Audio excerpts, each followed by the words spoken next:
According to Srila Vishnu Chakravarti Thakur, when Krishna was preparing to lift Govardhan Hill, a partial expansion of his Yogamaya potency named Samhariki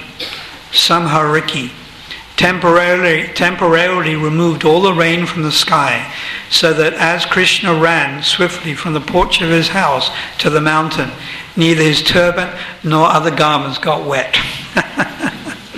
So in other words, it's planned. Everything is planned right down to the last little drop of water. In Krishna's pastimes, everything is perfect. The Lord then addressed the cowherd community and he said, "O mother, O father, O residents of Braj, if you wish, you may now come under the hill with your cows." Srila Vishnu Chakravarti Thakur says, ordinarily, a large cowhead community, which includes many thousands of cows, calves, bulls, could not fit under the base of a medium-sized hill like Govardhan. However, because the hill was in ecstasy, being touched by the hand of Krishna, it acquired inconceivable power and even felt the hundreds of deadly thunderbolts thrown upon its back by angry Indra to be offerings of soft, fragrant flowers. At times, Giriraj Govardhan was not even aware that the thunderbolts were striking. Translation: you should have no fear that this mountain will fall from my hand, and don't be afraid of the wind and rain, for your deliverance from these afflictions has already been arranged. Their minds being thus pacified by Krishna, they all entered beneath the hill, where they found ample room for themselves and all their cows, wagons, servants and priests, and for all other members of the community as well. Forgetting hunger and thirst and putting aside all considerations of personal happiness, Lord Krishna stood there, holding up the hill for 7 days as the people of Braj gazed upon him. When Indra observed this exhibition of Lord Krishna's mystic power, he became most astonished. Pulled down from his platform of false pride and his intentions thwarted, he ordered his clouds to stop.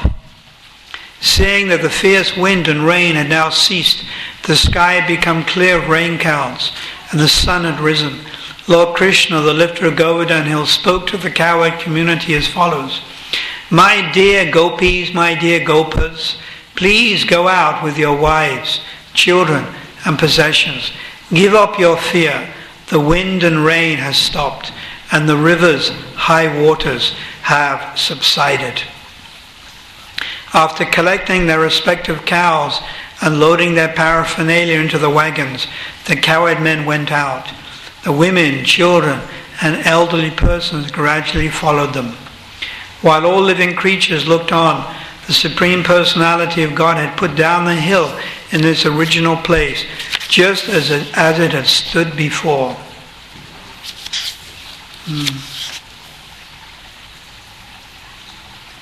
So this pastime is a great favorite pastime. For 7 days and 7 nights, Krishna lifted Govardhan Hill with the little finger on his left hand. And all the residents of Vrindavan, including all the animals, collected underneath that hill and simply gazed at Krishna's face. Gazing at Krishna's face, gazing at his transcendental form, they felt supreme happiness. And Krishna was reciprocating with all of his devotees simultaneously in different rasas. He was looking at the cowherd boys and exchanging Sakya Ras relationship, friendly relationships. He was looking at Mother Yasoda, Nanda Maharaj, Rohini, and the elderly gopis and reciprocating with them in Vatsalya Ras. At the same time, he was looking at all the gopis simultaneously. Each resident of Vrindavan thought, "Oh, Krishna, he's just looking at me." Just like I can't look at all of you at once. I can look at one of you at a time, right? I can't look at all of you simultaneously, but Krishna, he was gazing on all his devotees simultaneously. And each devotee was thinking, Krishna is just looking at me. This is the nature of God. And for 7 days and 7 nights, they felt no hunger, no thirst, no fear, no cold, no exhaustion. So this pastime is very wonderful. We should always have faith in Krishna. It is by Krishna's arrangement that Indra came. Krishna empowered Indra with the ability to call the rain clouds. It is by Krishna's arrangement that it started to rain, thunder, lightning, thunderbolts. Then it's by Krishna's arrangement that he lifted the hill. And it's by Krishna's arrangement that everyone felt peaceful. So everything was Krishna's arrangement. So we should know that actually nothing happens without the sanction of Krishna. As Prabhupada writes in the Bhagavatam, nothing is done without the superintendence of the Lord. Everything is happening under the arrangement of Krishna. So how can we apply this pastime of lifting a Govardhan hill in our own lives? Well, very simply, that when we're also faced with a fearful situation, we should take shelter of Krishna. When we're faced with tribulation, fear, and impending death, just like the residents of Vrindavan, we should take shelter of Giriraj, we should take shelter of Krishna. In this particular pastime, Krishna himself assumed the form of Govardhan. So many times devotees, they worship Govardhan as Hari Dev. When we say Hari Dev, we refer to Govardhan as Krishna. And Hari Das is we refer to Govardhan Hill as the devotee of Krishna. So it appears that Govardhan Hill can be worshipped in 2 different ways. Actually, Govardhan Hill can be worshipped in many different ways. One way is you worship Govardhan Hill as non-different from Bhagavan. He is Krishna. And that's the worship of Hari Dev. Another way of worshipping Govardhan Hill is you see him as the devotee. Hantayam adyabara harida shivayo yad Rama Krishna charana sprasa pramoda. Radharani herself states in Canto 10, Chapter 21, Text 18, of all the devotees, Govardhan Hill is the best. So there Radharani is praying to Govardhan Hill not as Krishna, but as Bhakta. She's saying of all the devotees, Haridasya Vayo, the best devotee of Krishna is Govardhan. So there we have an example of Radharani not worshipping Govardhan as Krishna, but worshipping Govardhan as Bhakta, devotee. If you go tonight to Govardhan Hill, for a start it won't be raining, and it'll be very warm, and there'll be lakhs and lakhs of bridge buses, people walking around Govardhan Hill. 99% of them worship Govardhan as Krishna. They see Govardhan as God. It's only in Vaishnava philosophy we have this conception that Govardhan can also be worshipped as Haridasya Vayo, as the devotee of the Lord. It's only the followers of Chaitanya Mahaprabhu, according to Vaishnava Siddhanta, understand also the concept that Govardhan can also be worshipped as a devotee. So you might ask, which is the best way to worship Govardhan? Should I worship Govardhan as Krishna, or should I worship Govardhan as the devotee of Krishna? So that depends on your adhikari. Adhikari means on your qualification. It depends on you. Both ways are very nice. Both ways are very good. But if you examine what is prayojana, prayojana means the ultimate goal of life. So what is the ultimate goal of life? Krishna Prem. What do we want? Krishna Prem. We pray to our Guru, our Gurudev. We pray to Prabhupada. We pray to Lord Chaitanya, Nityananda, Panchatattva, Radha Damodar for Krishna Prem. Now who has Krishna Prem? Whoever has Krishna Prem can give Krishna Prem to you. So if we worship Govardhan as Krishna, does Krishna or Govardhan have Krishna Prem? Does Krishna himself have love of himself? No. It's the devotee of Krishna that has love of Krishna, not Krishna himself. If you worship Krishna for Krishna Prem, then Krishna will give you the association of his devotees. In their association and by their kripa, you can get Krishna Prem. So if we worship Govardhan as the devotee of Krishna, and we say, my dear Govardhan, please give me Krishna Prem, this is more effective and more powerful than worshipping Govardhan as Krishna himself. So this is the philosophical perspective. But again, it's according to your adhikari. It's according to your adhikari. Either way is very nice. But there are subtleties. This Vaishnava philosophy is full of many wonderful subtleties. So, in Vrindavan, they'll be walking around Govardhan Hill for many years. Every year, I think, for the last 10 years, 12 years, I've been fortunate to be at Govardhan for Govardhan Puja.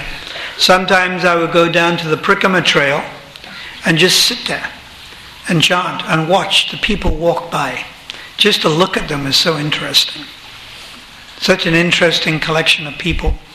Many people coming from Rajasthan, because half of Braj, 1/3 of Braj is in Rajasthan. And in Rajasthan the men are all very tall and very strong. They're like Kshatriyas. And they have these very beautiful moustaches. You know, these long white moustaches. They wear turbans. They all wear turbans. And the women wear gopi dresses. They don't really wear saris. And they're all very big. When the Muslims came to attack Vrindavan, they were able to attack Vrindavan. And they desecrated different temples. But all the deities were taken from Vrindavan into Rajasthan. The Muslims, the Mughals, they couldn't attack Rajasthan because the inhabitants of Rajasthan are too fierce. They're all warriors. So all the main deities of Vrindavan are now mostly in Rajasthan. Only Radha Raman and Brinda Devi remains in Braj. So some of the people I would see were from Rajasthan, and then I'd see local Brijbasis, then you'd see Bengalis, then you'd see Mathuravasis, people from Delhi, so many different people walking. And I would just sit there and chant a few rounds and try to absorb the mood. The mood was very dynamic because they really race around Govardhan Hill. It's almost like, Olympic walking race. And many of the ladies will be carrying children on their shoulders. One leg on this side and one leg on that side. And then often you'll get little kirtan groups. So what happens is that whole villages come. A whole village will rent a bus and they'll drive to Govardhan. And you'll see many, many buses, hundreds of buses parked up, and a whole village will walk around together. And they'll have their own little bhajan group going. They carry the harmonium strapped around their body. They're playing mridanga or dholak. Very, very enthusiastic. I think the key word to sum them up is just enthusiasm. And they'll be walking around at night also. They prefer to walk at night. Sometimes they'll be chanting Govinda Jai Jai, Gopala Jai Jai, Radhe, Radhe, Radhe. And they chant like this all the way around. That's like a 4 or 5 hour walk. So this enthusiasm is contagious. Many of the Brijbasis, many of these people are doing the Govardhan Prikrama. They don't understand philosophy. They don't understand the finer intricacies of Vaishnava Siddhanta. They think the Govardhan is Krishna, Bhagavan. Some of them are worshipping Krishna for material progeny. They're worshipping Krishna for children and different things. They'll take a brat. They'll walk around Govardhan Hill with the idea of having a son or something. Many of them like that, sakama. But the point is they accept Krishna as the center of their life. They accept Govardhan as worshipful. And their enthusiasm is so spontaneous. It's so amazing. So it's very contagious. Shri Shri Radha Radhanath Ki Jai. Shri Shri Giriraj Govardhan Ki Jai.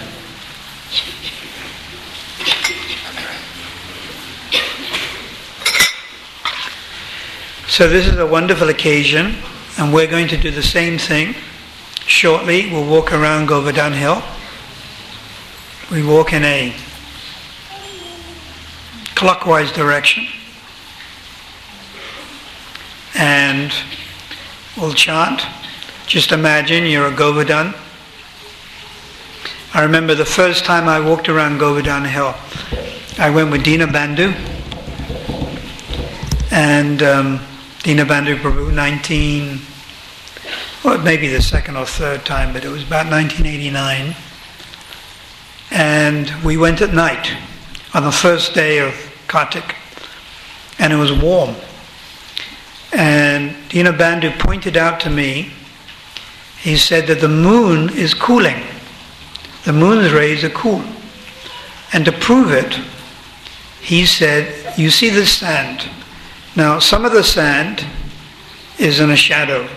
Some of it is exposed to the moon's rays, and some of it is not in the moon's rays. And then he told me, you put your foot on the sand that is in the moon's rays, then you put your foot on the sand which is not in the moon's rays, and there's a tremendous difference in temperature. So the moon's rays are actually cooling. So I remember that very clearly. And then he showed me a snake that had a mouth at two ends. That was a very unusual thing. It was a special type of snake that has a mouth at both ends. These types of things you see at Govardhan. So we'll walk around Govardhan Hill shortly, and we'll chant, and then at the same time we can offer lamps to Lord Damodar, and then we can give out some of Govardhan Hill. But we won't give out the Shilas. If you take a Shila, you're supposed to leave the same weight in gold.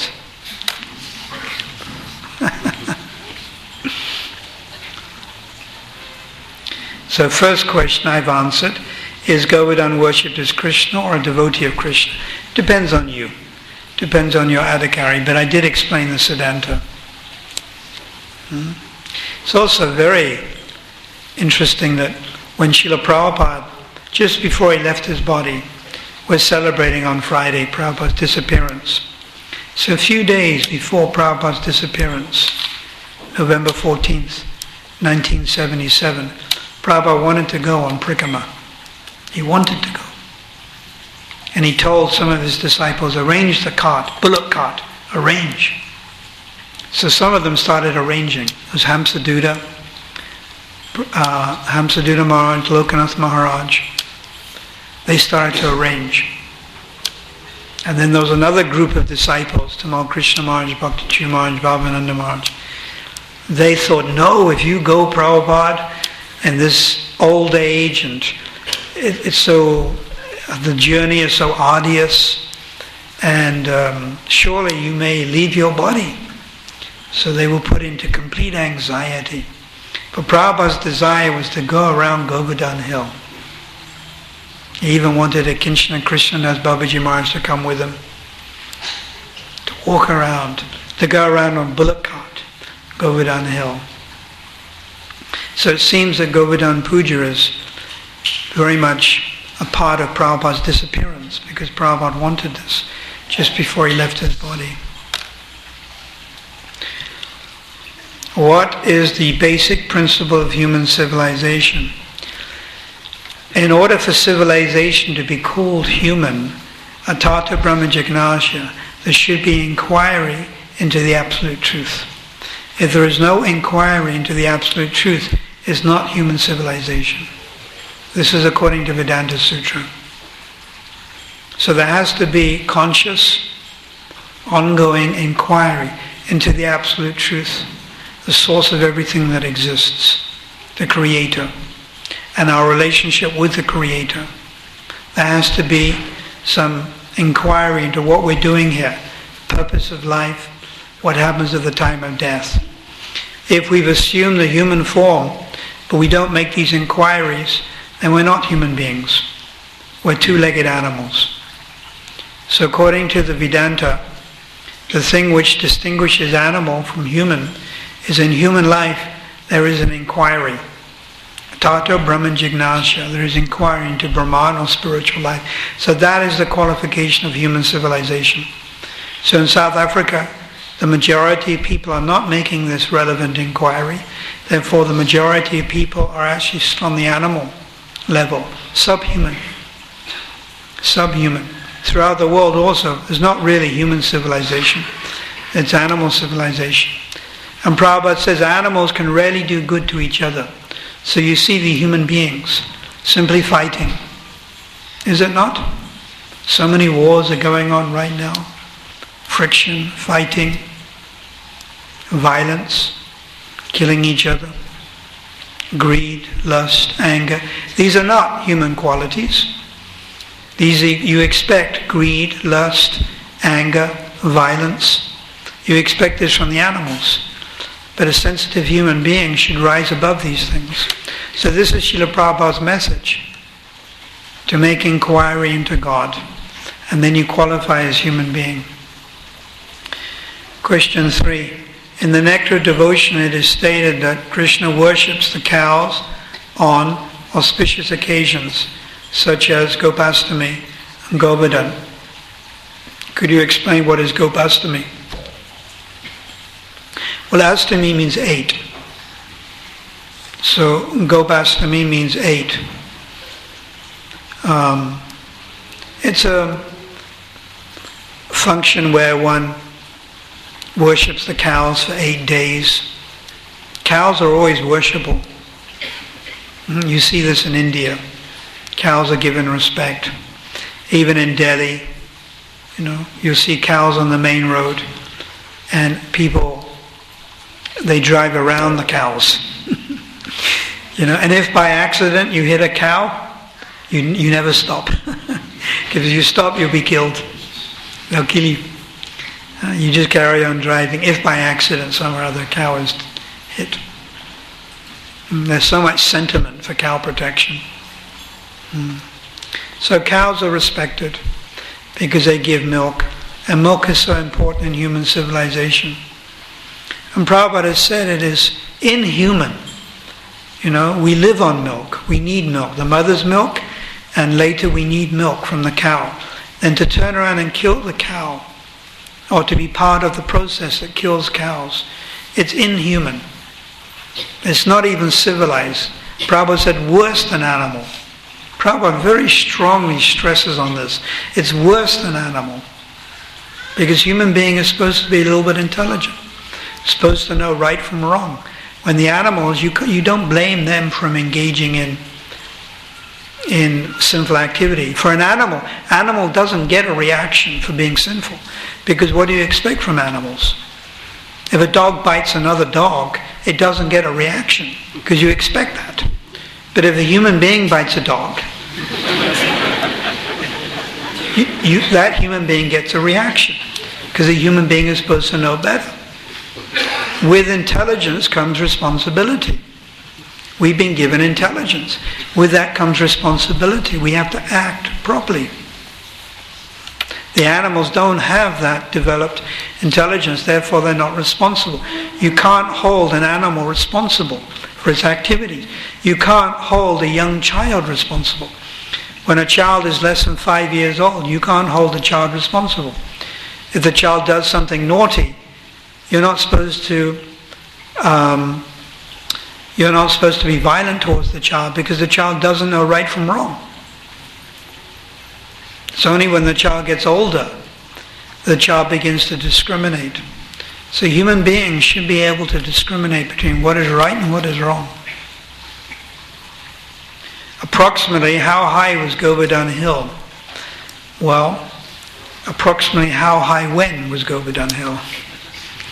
When Govardhan Hill first came in the Satya Yuga, it was 64 miles long, 16 miles high,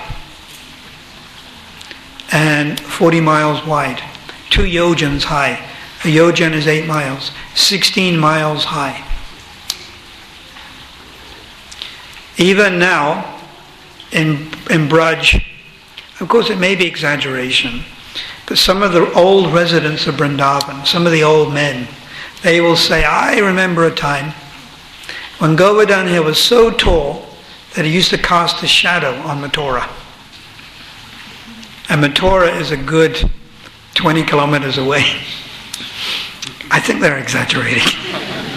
But that's what they used to say. You know, they like to exaggerate, the Brijvasis. So it's supposed to be going down by 1 mustard seed every single day. And when Govardhan Hill vanishes, and when the river Jamuna dries and stops flowing, then the Kali Yuga will start to become more worse. It's already terrible. Can't imagine it getting worse. But when Govardhan vanishes, and when river Jamuna dries, and Jamuna is shrinking, and Govardhan is shrinking also. So in other words, you should get there as quick as you can. So at some point or other, you should all go and visit Govardhan Hill, take bath in the Jamuna. This is prescribed by scripture. Now, the highest point of Govardhan Hill is more or less in front of the ISKCON Palace, and is possibly 100 feet, 120 feet, 130 feet. That's about as high as it gets. Last question. In wanting to devastate Vrindavan, it appears that King Indra wanted to kill the cows. This is against religion. Please explain. King Indra became bewildered. When you become bewildered, muyanti means bewildered, your intelligence is taken away and you don't know right from wrong. Anger bewilders, is it not? When a human being becomes angry, he may say something, he may physically attack another person. He doesn't know what he's doing. We read about this. In a fit of anger, someone kills someone else, and then they forget, they can't remember doing it. They just can't remember doing it. So anger is such a terrible thing. First lust, and then when lust comes in contact with the mode of ignorance, becomes anger. Anger is such a terrible thing that you don't even know what you're doing. So Indra didn't even know what he was doing. And yes, he was even killing the cows. And obviously, you know, cow protection is one of the fundamental aspects of religious principles. So we should learn from this. Be careful of anger. Very, very careful of anger. And before anger comes lust. Lust and anger, two sides of one coin. So lust is also the all-devouring sinful enemy of life, of spiritual life. One should also be very careful of lust. Because when a man or woman become lusty, they also forget who they are, what they're doing. Is it not? A man will sometimes rape. He gets so caught up with lust, he forgets who he is, what he's doing. He forgets about the consequences. He may get some disease like AIDS. He may get caught. It's a criminal offense. But he gets too much caught up in lust. So we also have to be careful in our devotional career that lust doesn't affect us too much. Lust. And then when lust comes in contact with the mode of ignorance, it becomes anger. You become angry. Of course, anger is there. And Prabhupada gives the example. Hanuman was angry. Why was Hanuman angry? Because Ravana stole Sita. So Hanuman, in an angry mood, he jumped to Sri Lanka and he started to fight Ravana and his cohorts. And he was angry. But Prabhupada gives the example, this is the right use of anger.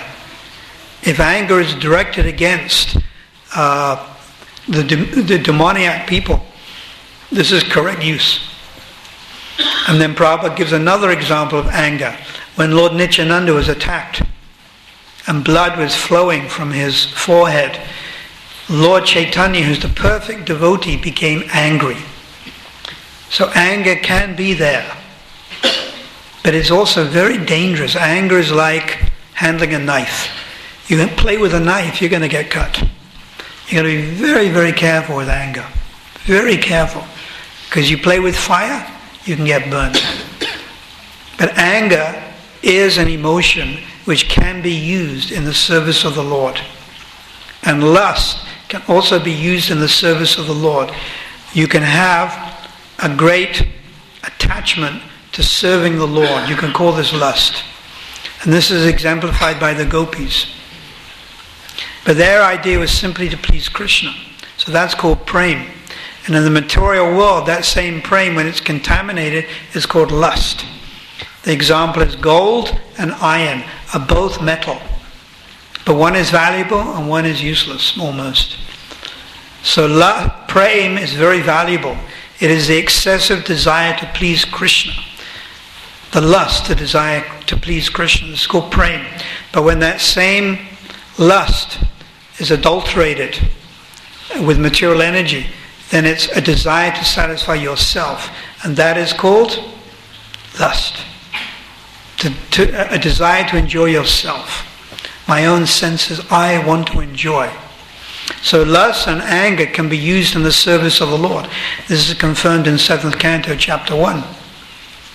The gopis through lust and anger, these different emotions can be used to purify if Krishna is the center. But with Indra got bewildered and his pride was being attacked. Therefore he lashed out with angry comments. Kill the cows. Devastate them. Kill the cowhead men. Rain. Thunderous rain. He instructed the clouds. So he was very proud. And then at the end, he realized, I'd made a mistake. So what did he do? He apologized. That's good. So this is why he's a demigod. He apologized. He realized his mistake and he apologized. And he went to Govinda Kund. Govinda Kund is on the hill there. And he apologized. And that same King Indra took birth as King Pratipuruda in Gaur Leela. And he was embraced by Mahaprabhu. Mahaprabhu embraced him. In Krishna Leela, he didn't embrace Indra. It was a bit distant. But in Gaur Leela, that same Krishna appeared as Gauranga, and that same Indra appeared as King Pratipuruda, and Mahaprabhu embraced him. And they both fell down, muchita, in spiritual ecstasy, and they bathed each other with the tears from their eyes. This is Gaur Leela. And it's also interesting that Srila Bhaktisiddhanta, the last Kartik he spent, in 1936, he spent in Jagannath Puri. Sometimes Srila Bhaktisiddhanta spent Kartik in Vrindavan, sometimes in Puri. But November 1936, he went to the Gaudiya Mat, Purushottama Gaudiya Mat, which is still existing in Chattakapavita, Govardhan Hill, and there he celebrated the Annakut ceremony. This is called the Annakut ceremony, offering of food to Govardhan. So Srila Bhaktisiddhanta celebrated it. And then he went to Calcutta, and in Calcutta he left his body. So Srila Bhaktisiddhanta also at the end of his life celebrated in Jagannath Puri, Govardhan Puja, Chattakapavita. Chattakapavita is the sand dune. It's a sand hill that reminds Srila Bhaktisiddhanta and Lord Chaitanya of Govardhan Hill. When Lord Chaitanya would see this sand hill, he would immediately go into ecstasy and start running towards it, thinking, oh, it's Govardhan, Govardhan, Govardhan. So you can see that. You can see those same sand hills at Govardhan, at Puri, Jagannath Puri. So thank you. Any last questions anyone wants to ask?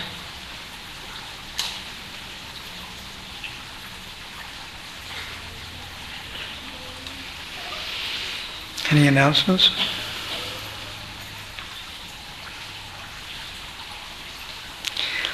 So now we will circumambulate. What are we going to do now? We're going to do an arti to Govardhan Hill. And circumambulate. Try to imagine you're in Braj. And at the same time, lamps.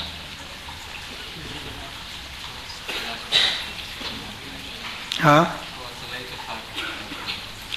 Yeah, then towards the end, if you want to offer the lamp. Shri Giri Govardhan Ki Jai, Srila Prabhupada Ki Jai, Go Premanandi.